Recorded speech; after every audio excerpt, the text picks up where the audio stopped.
Welcome to Swiss Impact with Banerjis. I'm Svetlana. And I'm Ben.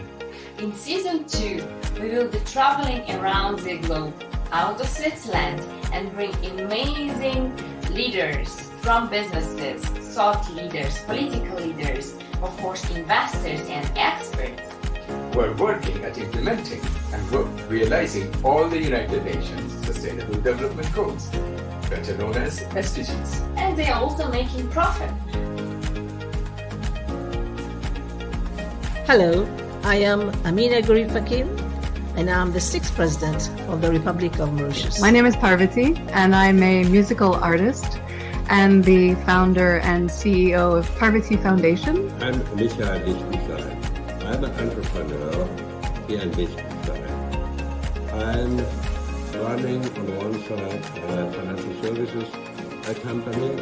You know, hundreds of deals a month. We are seeing more things happening in this impact world. And this is because, look, the world is changing. So join us to discover impact investing ecosystem. See you every Friday afternoon at 3 p.m. Central European Time at Swiss Impact with Banerjis. See you on Friday. Act with impact.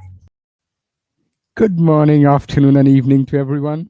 And for our viewers from Far East, good night. Welcome to Swiss Impact with Banerjis. And today it's already week 12 of season 2, where we interview global leaders, investors, inspiring projects, and of course, politicians sometimes. Exactly, political leaders. Exactly. And with our TV shows, for those who are new, we want to inspire to take an action. It's action-oriented, so everyone who is invited here will be challenged, and of course, the audience need to be inspired to take an action as well. Ben, do you have any story for today? First, before I start, I want to speak about the charity or program we started in the name of my sister.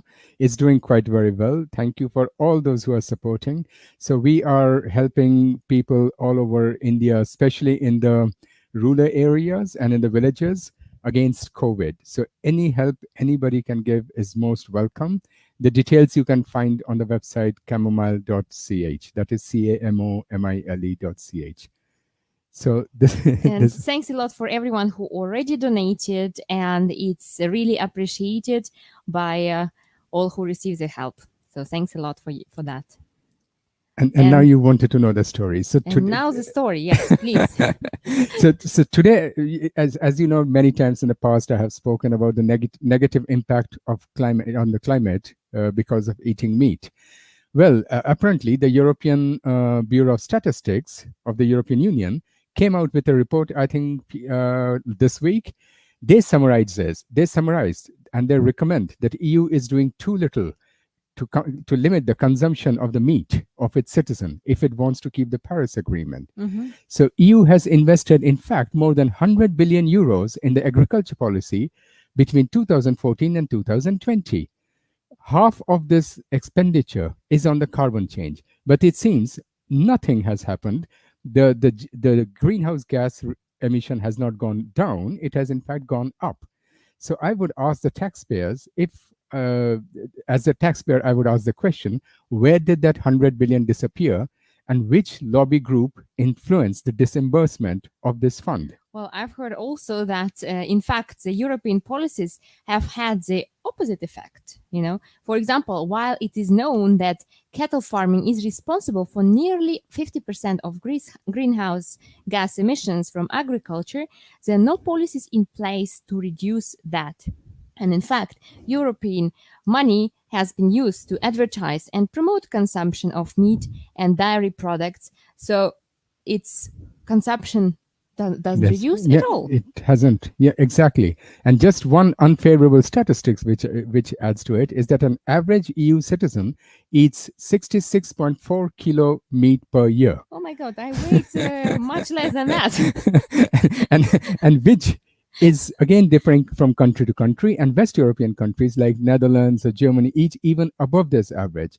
And which is funny because this product delivers 25% of our average calorie intake per person, but it produces 80% of the greenhouse gas emission from agriculture. So in conclusion, I would say that the EU policies... Go vegan or go vegetarian. My conclusion would be that EU policies on agriculture has failed nearly on every aspect, especially when it is about climate change.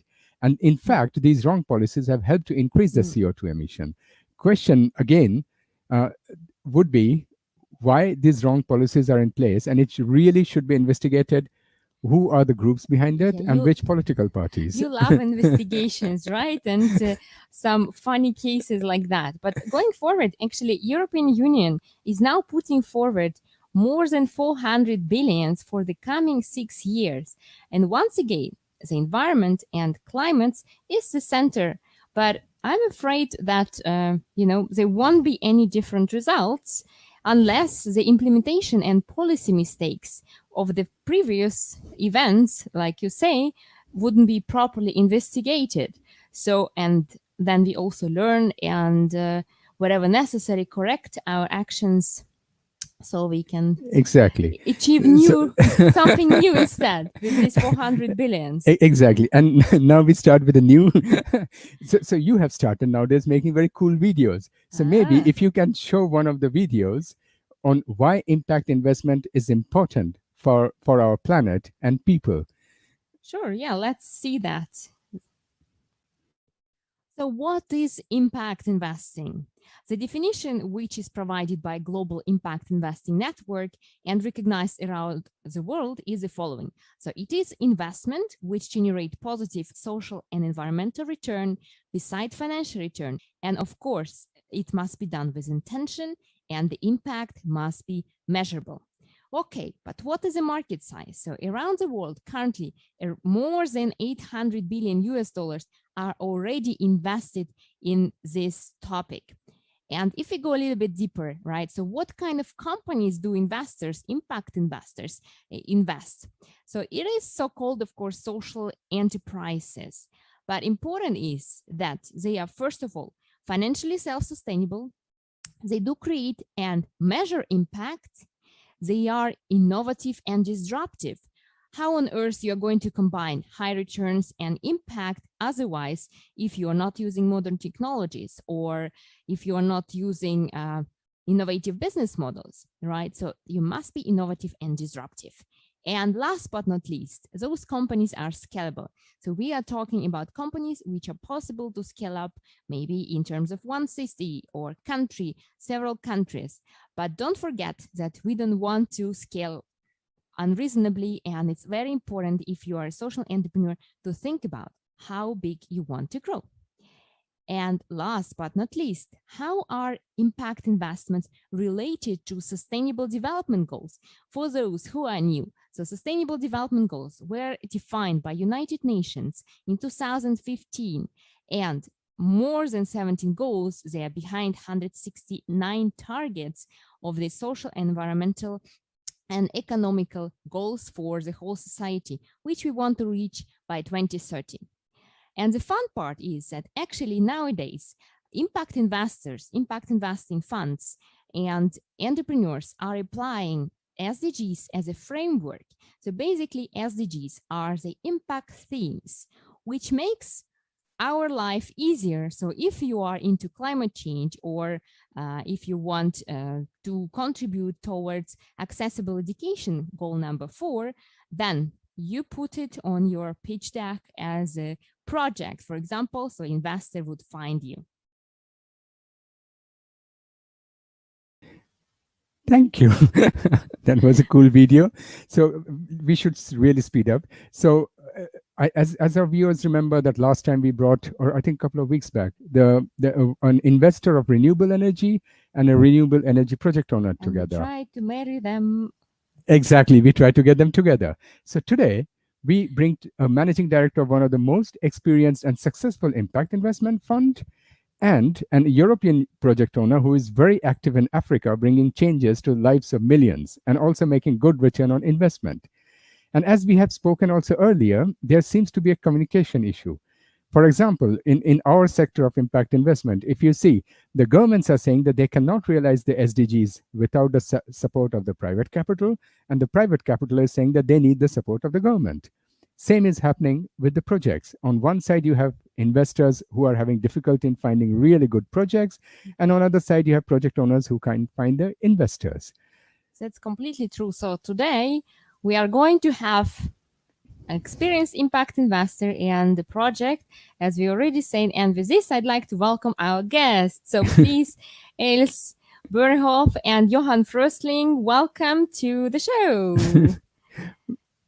Welcome. Hello, welcome. Good afternoon. Great to see you. Before we start, I'd like just very briefly tell about you, Els, and about you, Johan, for our audience. What's your experience and how you ended up here with us today? So, Els Boerhof is an investment professional with more than 20 years of international experience in development finance and emerging markets in investments. So she is a partner and co-owner of Goodwell, and she has led the firm's launch in Africa and has been managing partner for West Africa for the uMunthu equity funds. And of course, she is on the board of many companies and funds. So I'm not going to list them especially all. Goodwell's microfinance equity fund in India, Exactly. which always gets my attention. Exactly, but it's amazing, your experience. We are delighted to have you with us, Els. Thank you for joining today. Thank you very much. And I know also that she was in the past in FMO, which is a name in the world of impact investment. It's a very powerful and brand name. Yes, and Johan, he is from Sweden. It's great. We are going to Sweden today as well. So Johan, and Sweden just won the football against. No, sorry. So, if I just can continue. So Johan lives in the city Gothenburg with his lovely wife and children and even grandchildren. You look so young, Johan. I wouldn't say that. You have an impressive experience in petrochemical industry from Boreals Group, and you founded Confidere in 2005.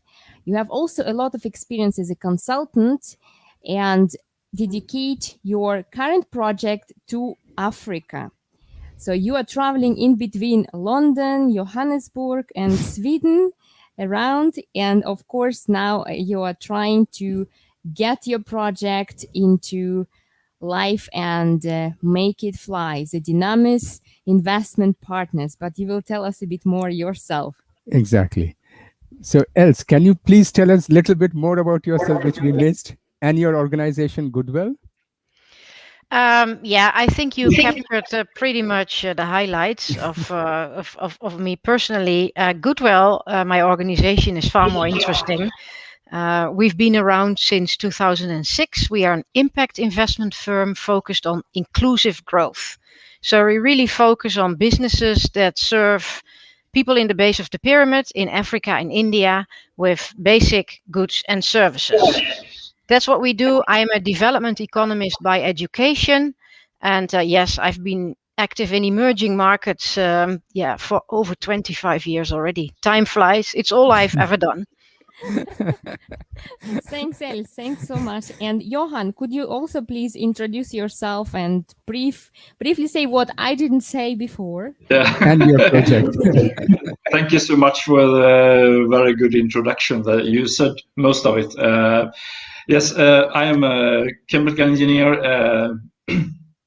I have been in the big corporate world in Boreals Group and also as a consultant the last 1.5 decades. And in both those environments, we have been running major infrastructure projects like bioenergy, mining, nuclear, etc. And in Africa, we see that there is a need for infrastructure, because otherwise we will never have a good sustainable growth there. And that's exactly what Dynamis does. So Dynamis, we support sustainable growth in Africa. Sounds great. So, but can you please explain us your project shortly and explain where do you stand now and what is your motivation of doing this at all? Yes, of course. I mean, today there is like 1.4 billion people in Africa. In the next 3 decades, will probably be 100% more, doubled, and it's quite obvious that if they are not doing this in a sustainable way, it will be a disaster for the people in Africa, but also for the people in other parts of the world. And I also have a specific heart for Africa, since we have family both in southern and central Africa. So that is it's really a part of my heart. And let's say for a person in Africa, of course, they have a lot of different backgrounds. Africa is a huge continent with different backgrounds of the people. But if they don't get a job, they cannot get their and impact their own future. To get the job, you need to have the foundation for a job, and then you need to have water, power, transportation in a sustainable way. Otherwise, they will not get jobs. So we are supporting that. The problem is that in many cases in Africa, the projects, the vital infrastructure projects, cannot be funded because they don't have the sufficient knowledge or particularly capital to develop this. So Dynamis, we go in with our capital, our know-how, we execute and drag in the capital needed from the big investment banks, from the energy funds, from different companies, etc., to make them viable. Thank you. Sounds great. But you also provide, so you do due diligence, right, on the project? Yes, of course. Yeah. So we have a very strict checklist, a lot of requirements that needs to be in place. And of course, most important is that they can do good impact according to the SDGs that we have selected, number 6, 7, 8, and 9, which is water, transportation, power, and good working environment. So. Okay. All right. Then I move over to Els. So Els, you have gone through the whole evolution, like you said yourself, of impact investment in the last 25 years, and you have quite a track record. So what was your motivation to go into this? And I would be more interested to learn about what are some of the good and bad experiences you had with your projects. Yeah, I'll get to that. I remember very well what motivated to move into that. I was in university and I took a class in development economics. Which university? In the Netherlands, Tilburg University in the south. Yeah. And I was already convinced that poverty is just not right. It's not acceptable. You know, I was in puberty in the 80s. There was Live Aid. There was hunger in Africa. Poverty is not acceptable to me. And I took the class in development economics. And I thought, like, listen, if these are the problems in the world, we can send people to the moon in a rocket. Why can't we solve it? So it was really, I think, also the intellectual challenge that triggered me. And doing business in different cultures, working on interesting, mind-blowing problems. So that really triggered me to graduate and start working in this sector. I started to work in the banking sector because FMO, where I worked later, I immediately applied there from university and they said, sorry, we don't hire young graduates, get 5 years of banking experience and then come back to us. I never saw myself as a banker, but it was great advice because I got a great education. 6 years later, FMO hired me. And there I really saw for the first time fantastic projects happening, especially in microfinance, which was my passion, still is a passion. And I can give you an example, Ben. One of the first projects that I was involved in, it's famous around the world now, is Akleda Bank in Cambodia. But at FMO, we started it from the beginning. It was an NGO. And I remember staring at a balance sheet of $10 million. And I was like, how the hell am I going to sell this to the investment committee to put in more money? And some people found it disgusting. Nowadays, it was a big fight. I'll never forget that fight in the investment committee, but the chair of the committee supported our proposal. Nowadays, Akleda Bank is the largest bank in Cambodia. So from an NGO project with a credit component, it became the largest bank of Cambodia, serving millions of people, standing out as an example, to the world of good governance and that it can be done. And of course, that was a great motivation for me. That also triggered all the beautiful projects that I saw at FMO. I went to the board in 2005 and I said, we're doing this with taxpayers' money. There are people out there with money, private investors, institutional investors, who want to participate in this as well. So we have to go to the market with these projects. That idea was too far ahead of time, I think. So the board said, no, you have a big job to do, focus on that, that's it. And then the seed was planted for me to one day start my own impact investment firm. That's what we're doing now. We've raised over 200 million euros over the past years from private investors. 75% of the capital is private investors, 25% institutional. So we are bringing great impact investment opportunities to the market and showing very good IRRs in hard currency. So it is possible, and it is a dream come true. That's incredible, Els. It's really amazing, the story, especially with the bank. Wow, congratulations. So it's your huge impact which you spread over years. That's really amazing.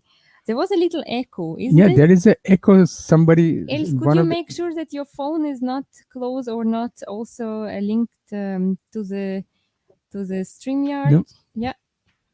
Yeah. Okay. All right. And So, and Els, you moved from India to Africa. Yes, when we started with Goodwell, we simply looked at the map of the world. Where do most poor people live, right? And India, obviously, was an important market, if you can call it like that.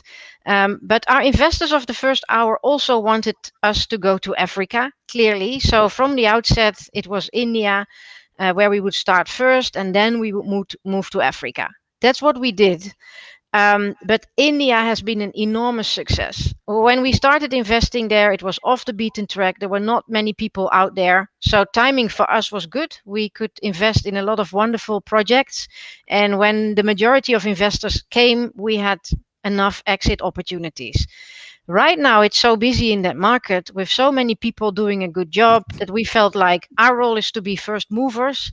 Let's focus for 100% on Africa and demonstrate again what can be done. And slowly it starts to become busier in Africa as well. So that's great. And if I have to be honest, it would be great if we would be jobless, say 10, 15 years from now. And can you say some of your bad experiences from impact investment or what you learned from it? Yeah, of course. We have written off a few projects, not many, I must say. I think 4 on a total of 35. But operating in these markets is risky, right? Regulators take unexpected steps, events happen, elections are risky, etc. So it's very important that you spread your portfolio to be protected for these risks. We assume that black swan events are there all the time. It's a given. And the only way to protect for it is to be diversified. So yes, we have had a major crisis in India once or twice. We've seen funny events in Africa. We've never been cheated by any of the portfolio companies with fraud, I must say that. But some have suffered from market circumstances. So yeah, regulation and the political risk, I should say, it is there. And it hits you. So you better take measures how to deal with it because it's there constantly. Secondly, I must say I've also been disappointed at times, with co-investors, and not because everybody has different interests, because that's normal, but that as a group of investors, sometimes you just fail to find a solution which is in the interest of the business. And then very often you would see that people would go for their own interest, and that is really, I find it very frustrating. So nowadays, when we look at projects, we also try to really look at who are the co-investors and who comes in, as to manage that. Exactly. This is what we teach also to our students, to properly select their investors, and that mission drift doesn't happen when the difficulties arises. So it's very important, of course. Johan, let me ask you also a similar question, because you're also not new in doing successful business in emerging markets. So what were your positive and negative experiences, especially in projects in Africa? When we started Confidere, that was mainly in Europe. But then when we moved Confidere to Africa, because of the huge possibilities in Africa, because of the huge potential, and also for the big needs, we found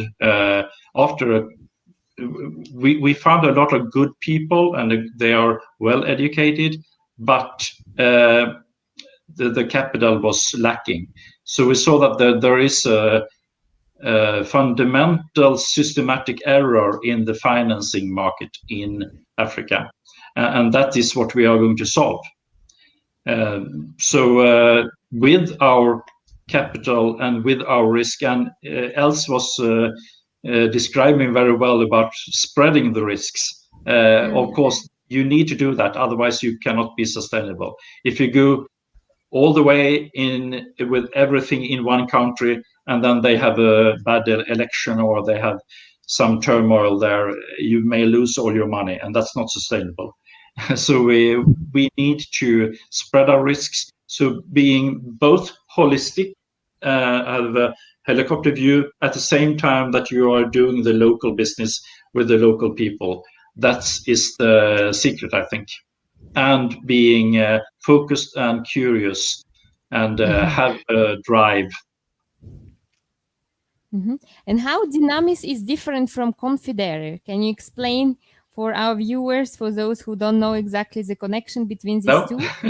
Yes, of course. Confidere, in Confidere, we can do the whole project life cycle, from the cradle through execution and commission and closure, and make sure that everything goes live and it is well functioning on a consultancy basis. So it's a long term, but it's a low risk. In Dynamis, we do the opposite.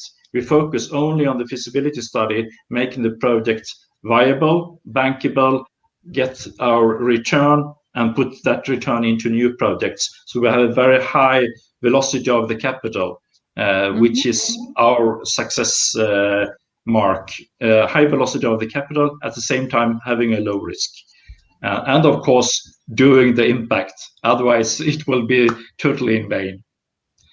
Great. As we are talking about performance here, Els, could you share with us how the performance of your fund has been? And last time we spoke, I think you mentioned also that you're starting a new fund. What will the new fund do? Yeah, let me start with repeating what Johan said, because I think that's at the basis of the good returns that we are showing.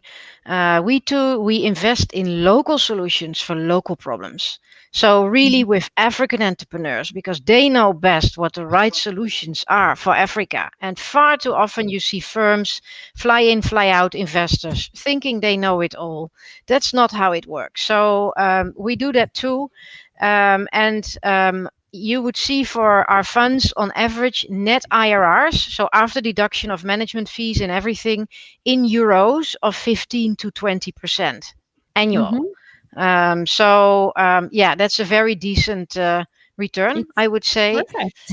And we've shown that both in India and also in Africa. So exits are possible. We've done deals from startup till IPO. That's a bit of an exception. There are not that many IPOs in Africa, but in India, we've done 2 or 3 IPOs now. So yeah, that's really, the results are good. And if you are a long-term investor, you can make very good returns. We are launching our 5th fund right now. And yeah, the fundraising is also, you see more and more people are looking at this. Our track record is starting to count. So we will be raising a fund of 150 to 200 million euros right now. And only last month, I think within 2 weeks, we raised the first 10 million euros already from private investors. The institutional campaign is yet to start. So the traction is there. Also ample investment opportunities. We normally invest the money within 3 years after raising it. All right. Okay. And how many projects do you have in a fund like that? Our average investment size is, I think, 3-4 million euros. Some are a bit larger, some are a bit smaller. What we do, again, to control the risk is we start relatively small, sometimes with 500,000 only. It's private equity in local businesses. We invest milestone based. So if they develop according to plan, we put in more. And right now we have, I think, 2 or 3 companies where we are in with 7 or 8 million euros. But also with these, we started, with 500,000 or 1 million. And then over time, as they grow, you invest more. And again, a great way to control your risk. If they don't perform, you haven't put in too much money. So that's another foundation underneath the results that we show. Okay. Yeah, But since you're facing always new investors and inviting them to come to your fund, is impact investment still as hard sell as you mentioned when you started your career, that you could not sell it? It starts to become easier. Let me also emphasize that almost all our investors, I think 97%, participates in new fund if we launch it. So nobody is in fact leaving. So that's great, and your existing investors start to invest more.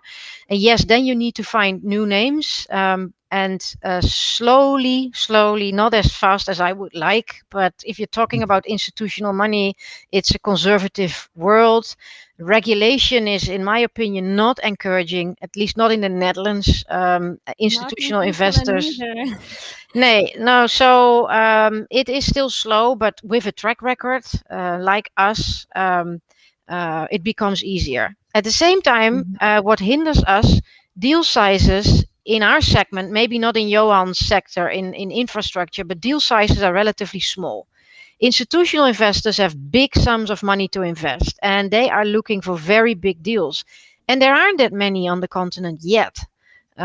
If they would be prepared to invest a little amount now or smaller than they are used to, they manage the risk, they can become more comfortable with what's happening there, and then top up over time, which isn't too expensive to do repeat deals.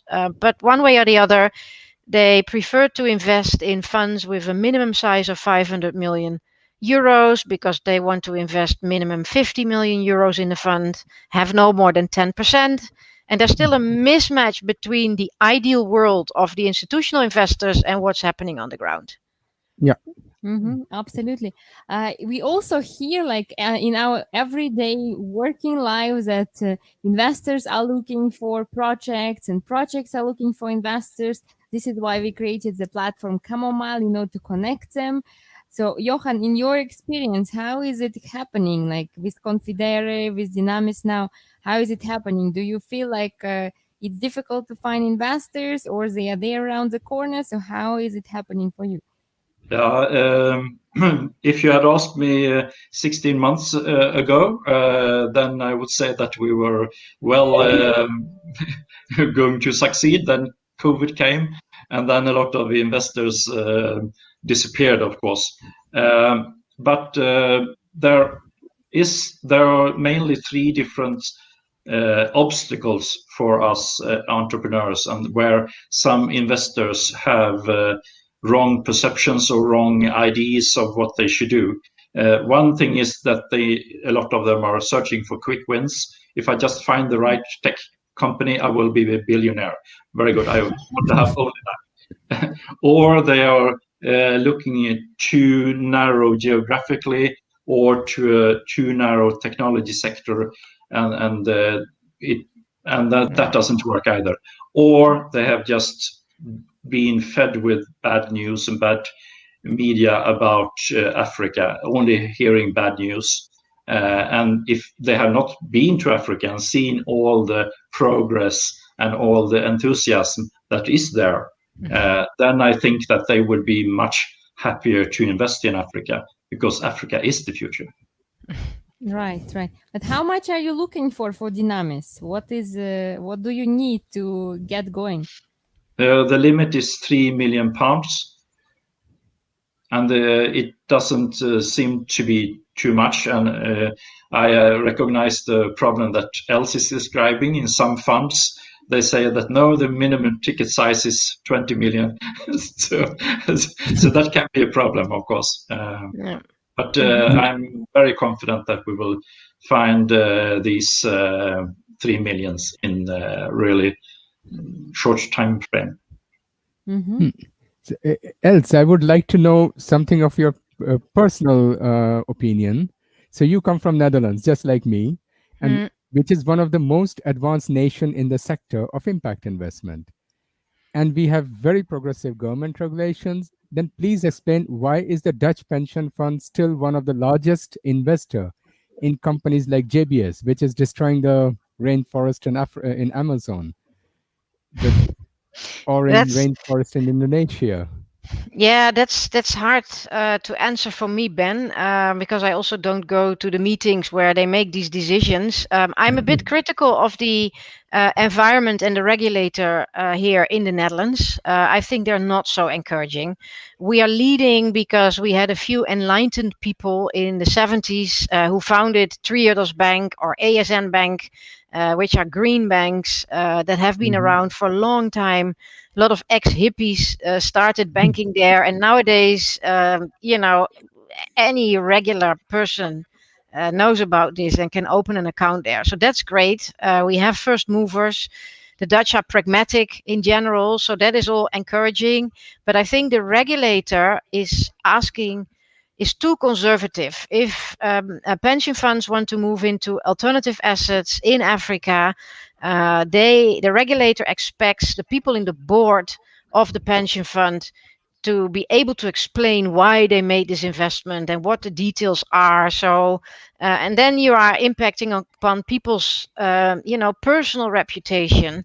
So, in combination with, looking for big deals, I think also the regulator is not encouraging this kind of risk taking and experimentation. And also the EU, you see it, they're very good in launching new regulations about reporting. You can report, but it starts with, creating a fertile ground for people to do things they are not used to because it's unknown. And so it is innovation for pension funds, and big institutions and innovation is a difficult combination. So the incentives should be there. And I believe the willingness is there, but these are oil tankers that take time.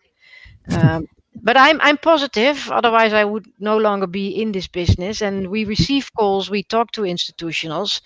But the risk is that, investors in Europe miss the boat, because also on the continent in Africa, you see big institutional players nowadays that invest, African banks, African pension funds. In Kenya, for example, the pension funds are allowed to invest in private equity. I believe in Nigeria it's allowed now. Those markets are developing rapidly. So you have to be there in time to get the best returns. Els, I completely agree with you. We are over-talking, over-regulating, over-reporting, but not overacting. Mm-hmm. So it's really like everyone is talking, or like they're still talking about trade-off between impact and returns, which is not there. I hope now after COVID, it's clearly for everyone that there is no trade-off. You can have both impact and returns in this sector. But let me ask you also a bit in more detail in what types of companies exactly you invest in, you know, at which stage they should be already, and what are the criteria and characteristics you look at when you decide invest or not? Yeah, we invest in a number of sectors. I mentioned already financial inclusion, traditionally our bread and butter business, but nowadays it's about 35% of our business. Agriculture portfolio is growing rapidly because the world food problem that we need to tackle by 2050, feeding 10 billion people is huge, and we have limited area of land to grow more food, and the oceans are already depleted.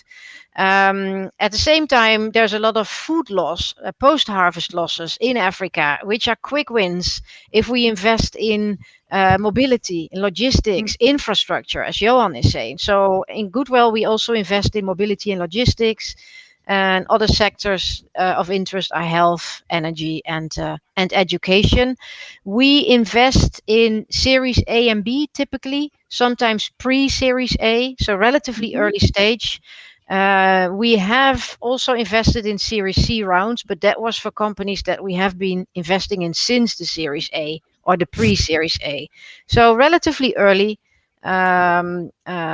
Yeah, and then when the bigger investors, the later stage, come in with the Series C, that's always a good moment for us to hand over the baton to others. So you take the risk. This is great to see. Yeah, we people see it as a higher risk, but I mentioned already you have to take informed risks. If you spread your risks, we are very comfortable with it. We see it as opportunities, and we're sometimes laughing that nobody else seems to see those opportunities. I mentioned already, if you invest milestone based and you put more money in the bigger ones that are doing well and growing well, then it's not as risky as people tend to believe. So yeah, we feel like a fish in the water in those markets. And what were the reasons that you needed to say no to a project? Like, what is a deal breaker for you? Normally team in the end. You know, we take a long engagement period. I mean, we only invest in teams that are really mission driven and want to change the world and the situation in their country. But in the end, you should be able to work together with the team, be able to handle crisis situations, because it's going to be a rocky road anyway, you know. And if they think we're going from A to B, it will never be in a straight line. And very often they don't end up at B, but they end in situation C or D. And you should be able to work together on that journey. So you need to be transparent. There must be trust, etc. And we take long engagement periods to test that out before we jump, so to say. And we want the portfolio companies also to be comfortable with us. They should also know who they marry. But if that's okay, so that the team in the end is the biggest thing, because the market is there. Absolutely. But like, how do you expect the work going forward? So once you invest, like, how often do you communicate with the project, or like, how does it happen in the process? Yeah, we have teams on the ground, and in the beginning, they work with the portfolio companies on a daily basis, right? And then you start to get used to each other, and it becomes weekly basis, then maybe monthly basis. And we had one investment in India. We had already diluted. We were investing in the startup stage. We had 35%. And after a number of years, we had diluted to 3%. Then they went for an IPO. We were no longer in the board, but they rang us up and they said, hey, this is a great moment coming up. We always appreciated how you worked with us. Would you like to join our IPO committee? And, you know, that for us is really what we appreciate. Then you've had also the kind of cooperation that you like to see. So normally it reduces over time because things start to go more fluently, and sometimes there's a crisis and then you need to step up, and sometimes people are demotivated because of it. They need a shoulder to cry on, you know, that all that happens, but it's life. So we are on a journey with those teams. Right, but this very valuable insights, I think, for everyone who wanted to apply for Goodwell money. Johan, let me ask you now. Tell us more about your company, Dynamis, of course, and the history. Why did you started it? And so please give us a pitch of Dynamis. Yes. So first, the name Dynamis is Greek for potential, ability, power to create something that is not visible now. So that is exactly what Dynamis is about. We create things, we make things happen, which otherwise would have been very hard to happen. As I said earlier, there is a systematic error in the financing market in Africa. So even if there are good projects, they cannot get the funding for the studies which are needed to get the big money from investment banks and energy funds and DFIs, etc. And what we do is that we go in with our capital, know-how, and our contacts, and we innovatively and agile develop these projects so that and massage them so that they are viable. I like that, massage them. Yes, because sometimes a project owner might have an idea. They say it should be 100 megawatts, and say, well, why exactly 100 megawatts? And then they don't know. So we need to help them with that. And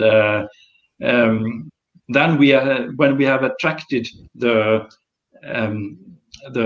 funds from loan providers and equity partners, then we take our profit, which is typically 4 times the money that we have put into the projects. And so the profit can be reinvested and reinvested and reinvested.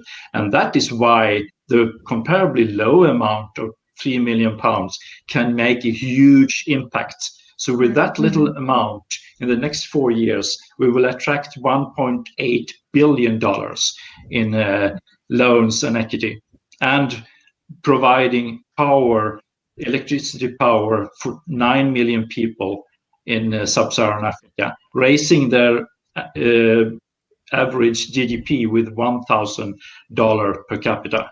And that's a huge leap. And actually, we are not solving the problem once, because when they have come that far, we can help them to reach even further, so that they can have the same life as we have in Europe. I think that is rather fair, right? Our team, we have one team in Sweden, we have one team in Johannesburg, and then we have also partners in Africa, for example, big engineering firms like GIB Engineering, WSP, etc., and of course the different banks, etc. And also we work very well with the DFIs and export credit institutions from different countries, so that we can make projects viable who otherwise wouldn't have been viable. And what is the impact of your project, or how do you plan to measure the impact? Yes, we have a logic model according to the theory of change, and as I said, with our projects, we will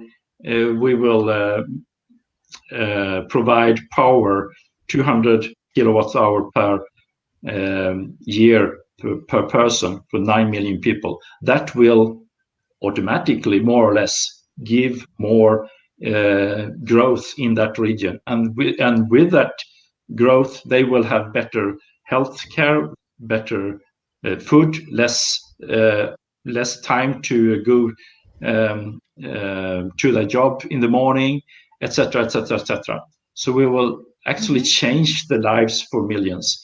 And also today, you have people who are well educated, have a doctor degree or a master, and they are driving taxi or selling radio or something like that, which is totally waste of talents. With our help, they can get a good job and be a part of the society to really create their own future as well.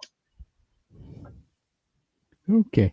And else, how do you measure the continuous impact of your project? Because when you're investing in a project, are you also asking the project owner to do an impact measurement, and how do you keep on doing it? Yeah, I mean, it starts with project selection. We only invest in businesses that have a mission, that are really impact driven. So that's where it starts, and we have built a framework for Goodwell where we have our own teams on the ground. We also have partners. We select impact driven partners, and there are things that we can do ourselves. There are things that our portfolio companies do, and there's impact for the end users. And in all levels, we measure what is happening. But what I like to highlight is that there is, in impact measurement, there is quantitative and a qualitative aspect. So you can measure how many people have I reached, how has the income increased, has travel time reduced, has turnover gone up, have taxes been paid. But the how you do things is at least as important of what you do. And financial inclusion is a nice example. If you are banking in like a vulture, your interest rates are too high, your repayment rates requirements are too harsh. If there is a crisis and people can't repay and you're not prepared to reschedule, or you're sending digital text messages to people like, hey, it's about the weekend is about to arrive. Do you want to borrow 20 euros so that you can go gambling? In that way, you do more harm than good. So we have also been founding or co-founders of industry initiatives to develop codes of conduct for how we do things in the industry, so that our portfolio companies can lead by example. And normally we don't have to arm twist our portfolio companies to embrace these codes of conduct. Normally, they do it voluntarily. And if they hear about it and they haven't been invited for it by us yet, they ring us up and say, hey, what's this? I want to participate. That really happens. So there's two sides of it. There's the quantitative side, but we should not forget the qualitative side of things. Mm-hmm. Exactly. And since both of you are experts on Africa, and I mean, I have also been talking about this since many years, that it has some of the places in Africa has the highest GDP growth, and the market in many sectors are virgin, or there's a huge space to grow. But yes, there are also instabilities of politics, economics, environment. So how do you mitigate these risks for the investors? By spreading the risk, or how? It's a question to both, right? Shall I answer it? Yeah. So one thing is to spread between different countries, because you never know exactly what will happen in the politics, for example. And the other thing is to spread your risks between different sectors. So not only one technology.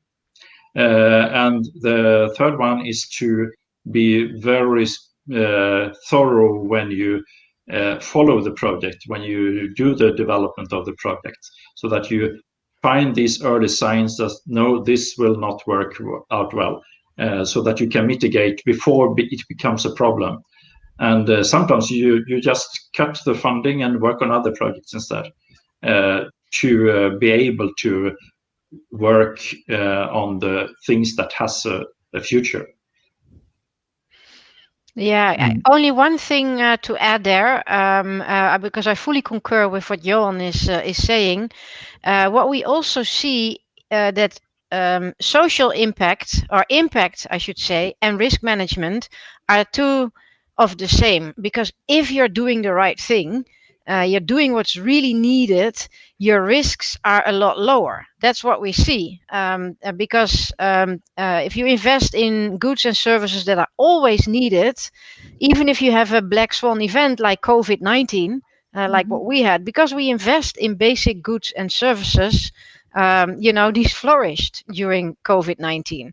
And also regulators sometimes do things that you may not want to see, but when they realize that you're doing the right thing for the country and for their people and for their voters, they may probably leave it alone. So doing the right thing is a big risk mitigator. How do you define the right thing? This is, I think, always what is the right thing? Yeah, well, I mentioned already access to basic goods and services. If you look at, a relatively poor household in India or in Nigeria, and you look at their wallet, what are they spending their money on? 50% of that income goes into food. I believe 20 or 25% goes into transportation. Then I'm not talking about the time in traffic yet, housing, healthcare, etc. And people do need to eat every day. They do need financial services every day. Even during Corona, people had to go to work, and take transportation. So basic goods and services, or what Johan mentioned, infrastructure, the countries need it. If it's that, those are good sectors to invest in. Yeah.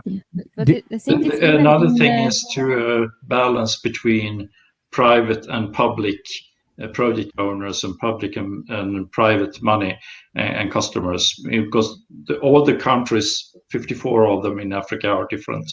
So in some cases, the government is strong and has a good balance sheet, but the private sector is poor. Then you act differently than if you have a poor government and a big and flourishing private sector, and find the mix there. That's another thing to de-risk. I just wanted to add something to Elsa's comment. Els, one of my family members many years ago wrote an article on economy of the poor, and he won the Nobel Prize on it. Is he a relative of yours? Yeah. Have you read his article? Of course. Okay. Because when you said what you said, I could already find the points from there, because he did his study 30 years long. It's Abhijit, right? Yeah. Yeah. Abhijit Banerjee. No. Abhijit got last year, and Amartya Sen. Okay. Amartya Sen wrote the article on economy of the poor. Yeah. I have the book in my cupboard here. Yeah. By the way, both of them are in my family. Okay. We are proud of you. I have 3 Nobel Prize winners in my family. Oh, wow. Also Rabindranath Tagore. Okay. Wow. So are you going to be next, Ben? No. Global impact. I'm the black sheep. But it makes sense. These books are very interesting because they've really studied, how does it work and where do poor people spend their money? Portfolios of the poor, Stuart Rutherford, what do people really spend their money on? How do they manage their finance? Again, a feedback. Those are very interesting books to read. So if there are students looking at this broadcast as well, there are very interesting books that have been written on this topic, really about the life in the base of the pyramid and what happens on a daily basis. Exactly. And they created the economic model based on it. Yeah. Unfortunately, they got the Nobel Prize, but nobody implemented it. Yeah. Well, it's a mass market and a huge market. Exactly. So can we, with your permission for the viewers, do a short kind of pitch where maybe the viewers can learn from it? If Johan tells Els what his business is about, by now Johan has already told Els a lot. And Els, can you reply on how you look at it as an investor to his business? And you can ask directly questions on that. Yeah. How I look at Johan's business, I think it's very catalytic. As he indicated, being at the beginning of a project chain, you're really unleashing something. So when you look at bang for a buck, you invest basically your efforts in something at the beginning of exponential growth, I think. So the leverage of what you're doing is very high. And if you want maximum impact, I would always recommend people to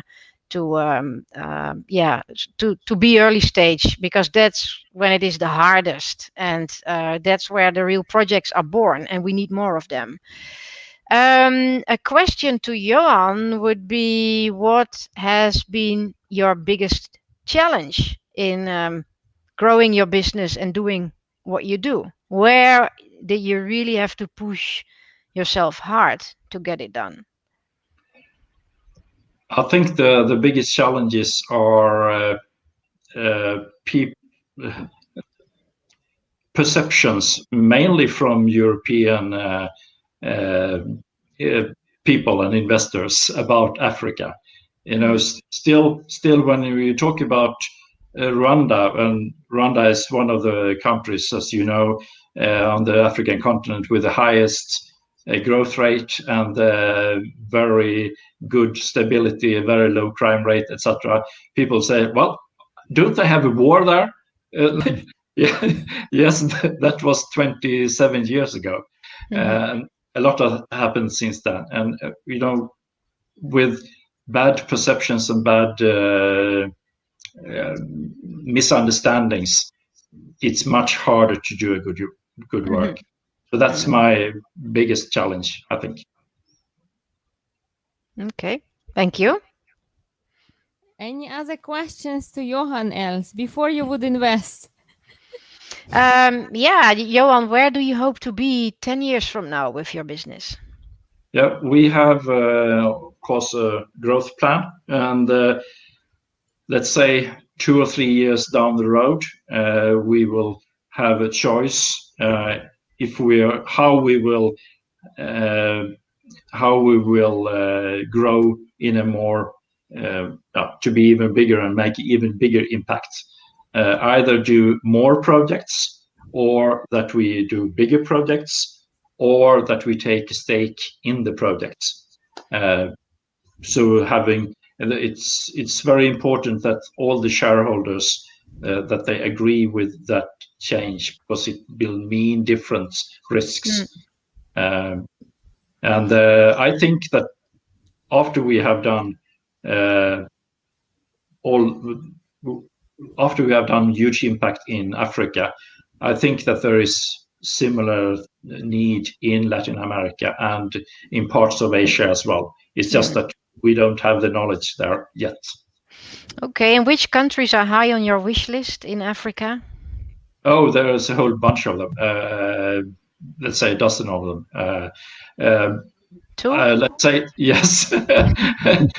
Mozambique, Rwanda, Congo, Zimbabwe, Nigeria, Cote d'Ivoire, Ghana. There are a lot and more of them. Good. Well, you won't be bored, I think, in the next 10 years.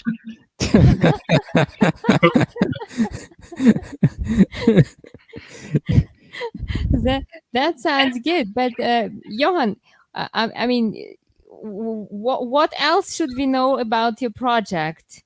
What wasn't said yet? Because I mean, there are a lot of important points. What is the SWOT, analysis of your project? The strengths, the weakness, and so on.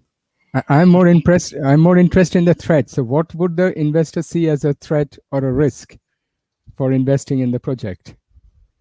Well, I think that they think that it's a high risk, but since we have very good methods and measures to de-risk and spread the risk and reduce the risk, it's actually a lower risk than a lot of other so-called low-risk investments.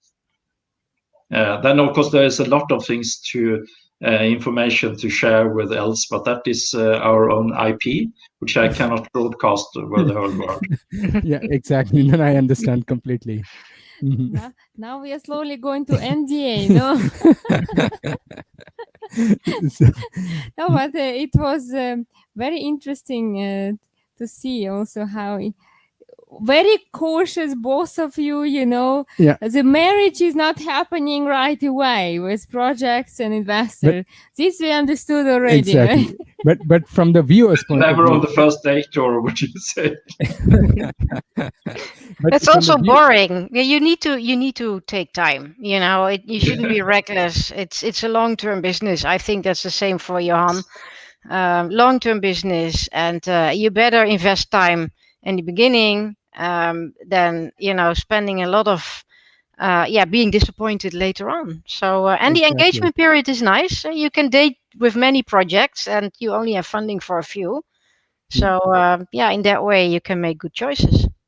Exactly. And else, if from the viewer's point of view, when somebody tells you about the project, so what are the first as an investor, what are the first things you click in your mind? Is the risk, the viability, the feasibility? Yeah, impact. Immediately look at impact, and are these people really impact driven? We are approached a lot by Western entrepreneurs with solutions for Africa or India. I think that's probably 40% of what lands on our desk. So yeah, is it a local solution for a local problem? Are the entrepreneurs really mission driven? That's where it starts. And normally you see it already in the material that they send to you. Of course, it's also important, how do they present themselves? Have they paid attention? It doesn't have to be perfect, but you can see it straight away whether somebody is paying attention to what he or she is doing. And if you see that, yes, it has been taken care of, they have also seriously studied Goodwell. I mean, a lot of projects come via existing portfolio companies of ours or via our local team members, but we get interesting applications online as well. And you can simply, very quickly see the level of attention that has gone in. And that's very important for a first screening. And then when we go into the engagement period, it's really about openness and transparency. You try to test that, of course, what people told you before. When you ask the same question later on in a different way, is the answer still the same or more or less the same? Or are people hiding things? Are they prepared to talk about the big challenges? A great example is when you look at a microfinance organization, I always ask the question, when was your last fraud case? Because fraud happens everywhere in banking. It can't be prevented. And if they say, oh no, we are well secured, we don't have fraud here, then I'm tempted to run out of the meeting immediately. Because, but there are also people who say, oh no, really, do you really want to know? We're so ashamed, this and this happened, and this is what we did, and this is what we're still struggling with. Those are the people we want to work with, because it's going to be a rocky road. And if you don't want to face it, and you don't want to work together with others to solve your problems, that's also a lesson I've learned in life. If you have a problem, talk about it, because 9 out of 10 cases, somebody else already has a very easy solution for you. So we're looking for teams that want to work together. Mm-hmm. Exactly. No, this is very, very good learning for the viewers. Johan, yes. And what is it for you, like when you were selecting your investors, like on what you are paying attention usually? Because it should be from both sides, when you as a project, as a company, what are your values in this regard? Yeah, also there, we would like to have the heart for the business, the heart for the impact, of course, not only hard figures, even if hard figures can combine very well with good impact, definitely. Then we have a long checklist. And it's a similar checklist that we have when we are searching money for our projects. We are having a similar checklist for potential investors in Dynamis with a lot of checkpoints, and we go through. There are different lists of barred organizations or users, and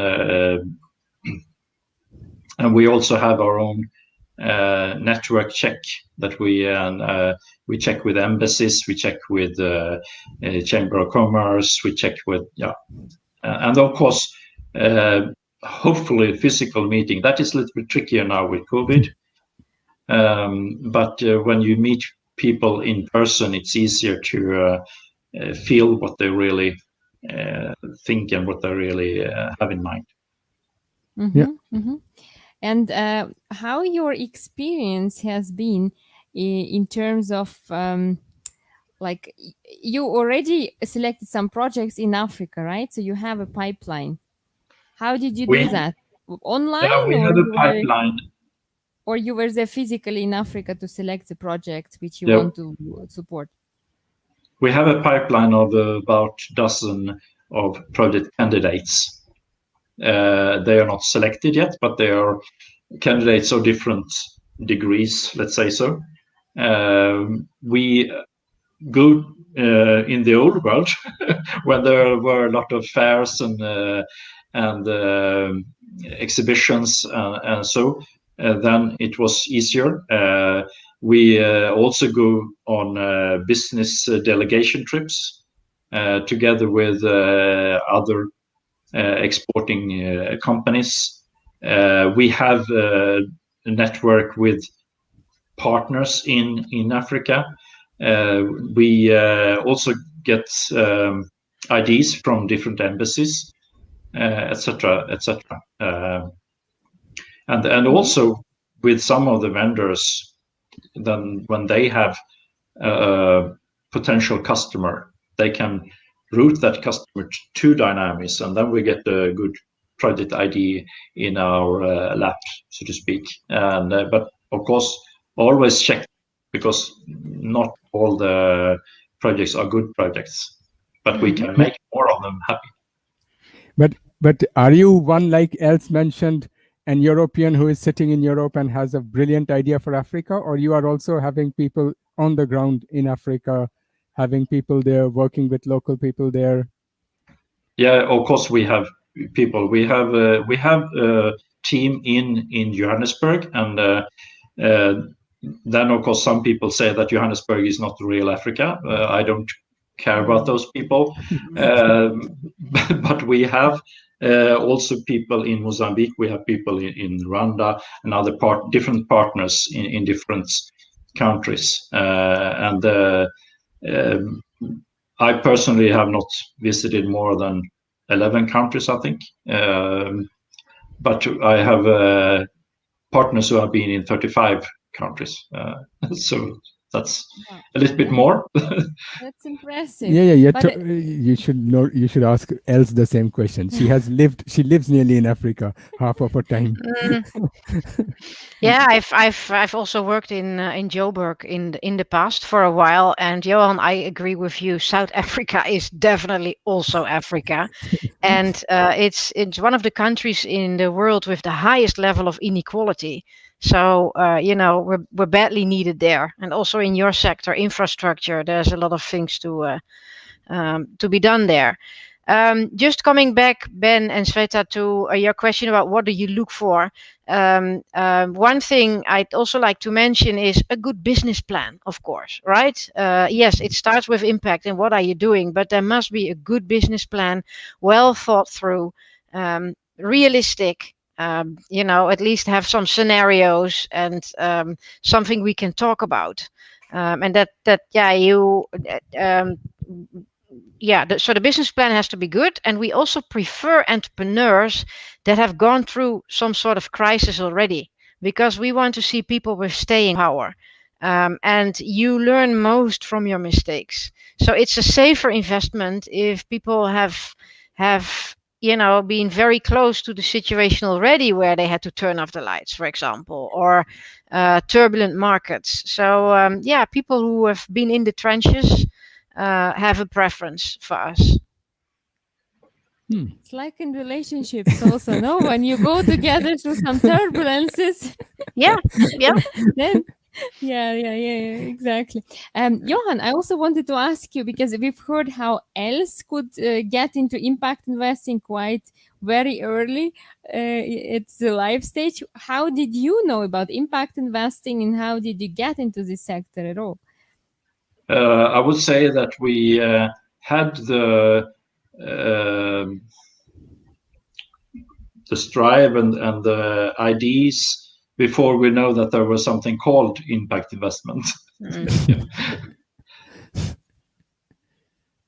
And when was that? Short answer. Very short answer. We need more details. No, I would say that and it's the same. If you have Googled impact investment 5 years ago, you would have got maybe 2 hits or something, and then it has been just going up like that. So it's something really important and hot. But of course, it's a problem when things goes so hot that it becomes a buzzword.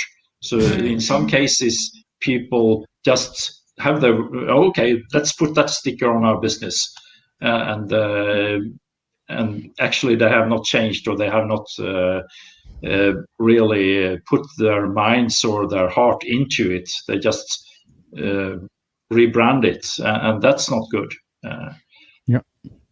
Johan, I guess you saw the needs in those markets and also the huge opportunity, right? Yes, that's Yeah. right. Yeah. I know, for example, when we were in Congo, some people in Europe, they think that, okay, if the Africans only get a wire with the power, if they only give a connection, they will be happy.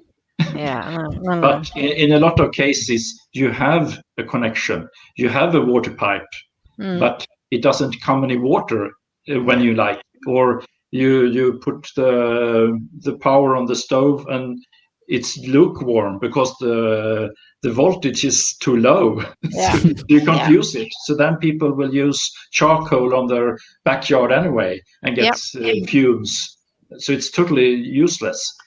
So having real power that is really working 24 hours per day, that is really impacting me. Yeah. And do you think it's a question to both of you, because we need to provide in leapfrog solutions, right?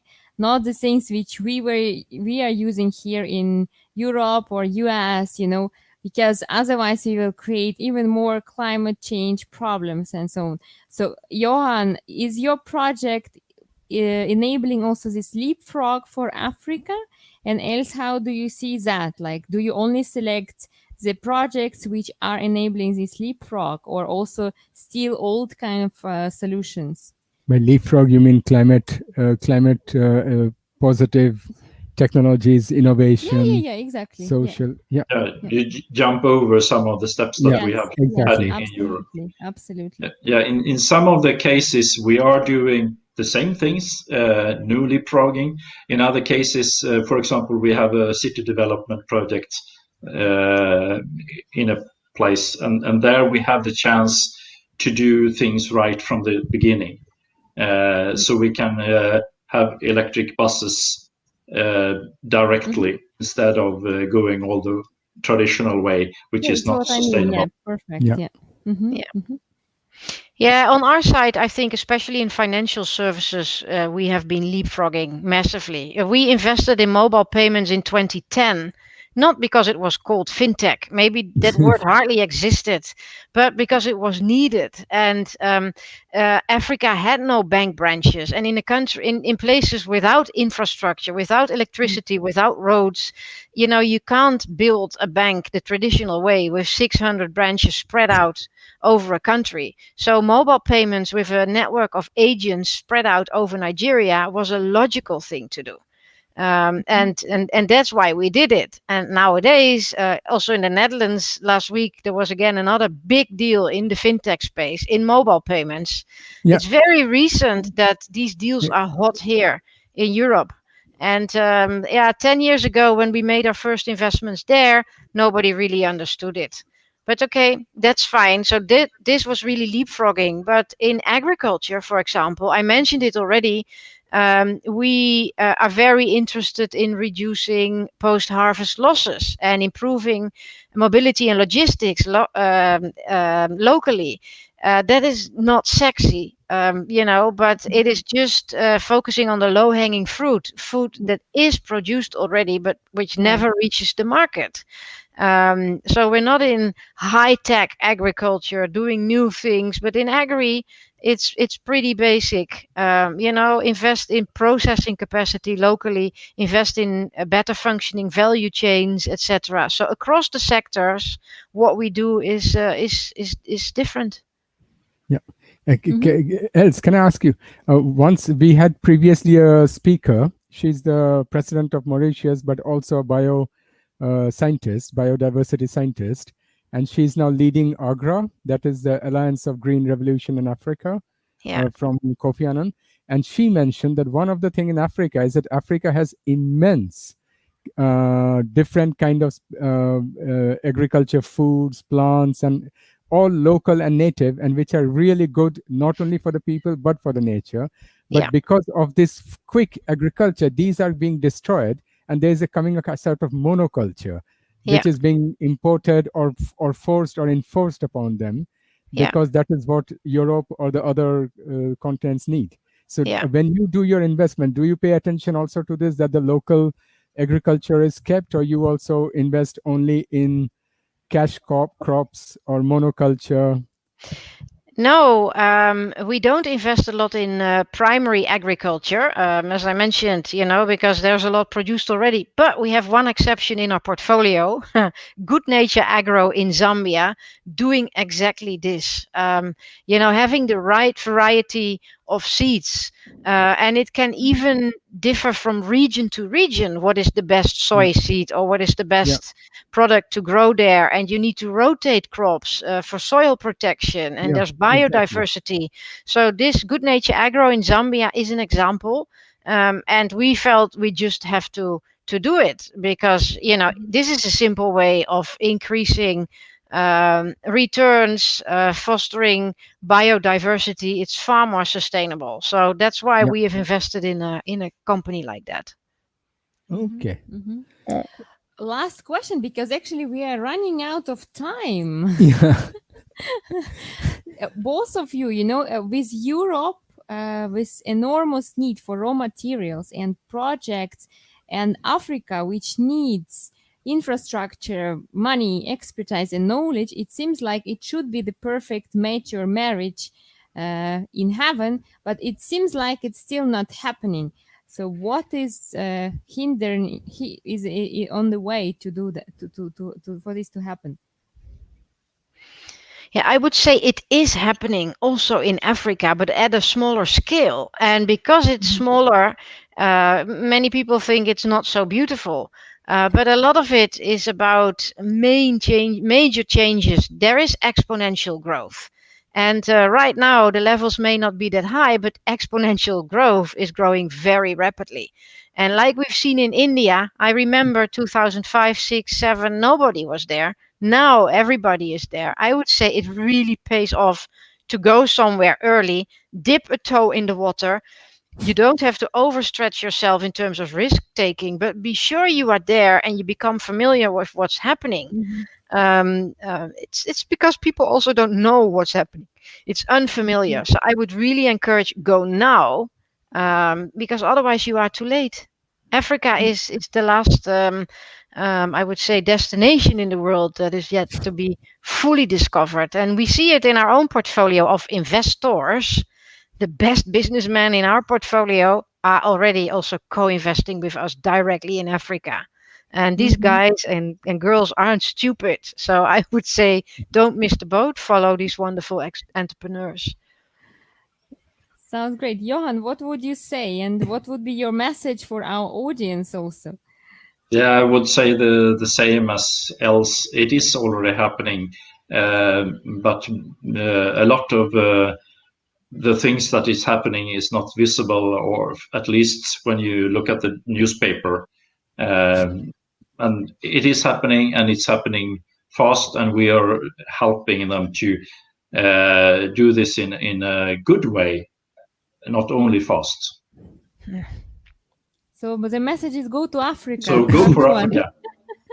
Thank you. Thank you to both of you for joining us today. It was a really very interesting conversation, and yes, I hope you can discuss, if you want to, behind the curtains, any business opportunities together. First football, I think. Oh yeah, today's nice to meet you, Johan. And thank you, Banerjee. Very nice meeting you, Els. Let's keep in touch. Yeah, I hope so. We'll connect. Bye, everyone. Bye, everyone. Thank you. Bye. Thank you.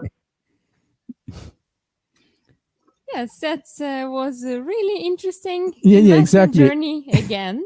Of course, with us is always interesting, right? Exactly. And because of that, I want to remind our audience to subscribe to our YouTube channel to be updated when new videos are coming out.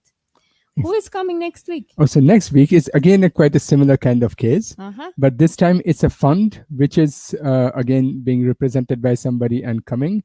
It's an old friend of ours, Christian Terborg Faust, who is running the Chi Impact Capital From Switzerland. Right? From Switzerland, from Zurich, the background picture, and Tim Breaker from the company Vital, where they have invested in. So in this case, the difference is that it is a fund and it is a company.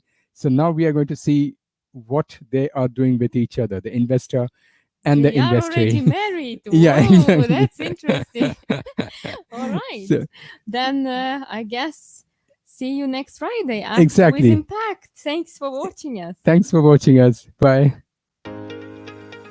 Welcome to Swiss Impact with Banerjis. I'm Svetlana. And I'm Ben. In Season 2, we will be traveling around the globe, out of Switzerland, and bring amazing leaders from businesses, thought leaders, political leaders, of course investors and experts. We're working at implementing and realizing all the United Nations Sustainable Development Goals, better known as SDGs. And they are also making profit. Hello, I am Amina Garib Fakim, and I'm the 6th President of the Republic of Mauritius. My name is Parvati, and I'm a musical artist and the founder and CEO of Parvati Foundation. I'm Michael Lichtenstein. I'm an entrepreneur here in Liechtenstein. I'm running on one side financial services, a company. You know, hundreds of deals a month. We are seeing more things happening in this impact world. And this is because, look, the world is changing. So join us to discover impact investing ecosystem. See you every Friday afternoon at 3 p.m. Central European Time at Swiss Impact with Banerjis. See you on Friday. Act with impact.